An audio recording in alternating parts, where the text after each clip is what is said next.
കൊട്ടിയൂർ വൈശാഖ മഹോത്സവം ജൂൺ 8-ന് ആരംഭിച്ച് ജൂലൈ 4-ന് സമാപിക്കുമെന്ന് ദേവസ്വം ഭാരവാഹികൾ. ഉത്സവത്തോടനുബന്ധിച്ചുള്ള ഒരുക്കങ്ങൾ പൂർത്തിയായി വരികയാണ്. ശുദ്ധജലം, താമസ സൗകര്യം, സുരക്ഷ, സാനിറ്റേഷൻ, മാലിന്യ സംസ്കരണം എന്നീ സംവിധാനങ്ങൾ ശാസ്ത്രീയമായി തയ്യാറാക്കിയിട്ടുണ്ട്.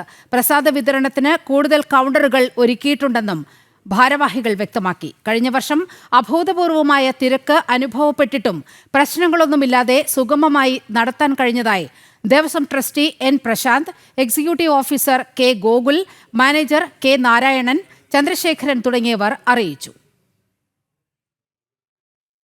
ഭക്തന്മാർ നേരിടുന്ന ഒരു വലിയൊരു പ്രശ്നമാണ് ഈ മണിക്കൂറുകളോളം ക്യൂവിൽ നിന്ന് പ്രസാദം സ്വീകരിക്കാനുള്ള വൈഷമ്യം.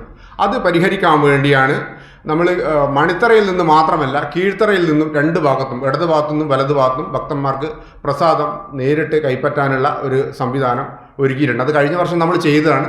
ഈ വർഷം അതൊന്നുകൂടി നമ്മൾ ശക്തിപ്പെടുത്തുന്നതാണ്.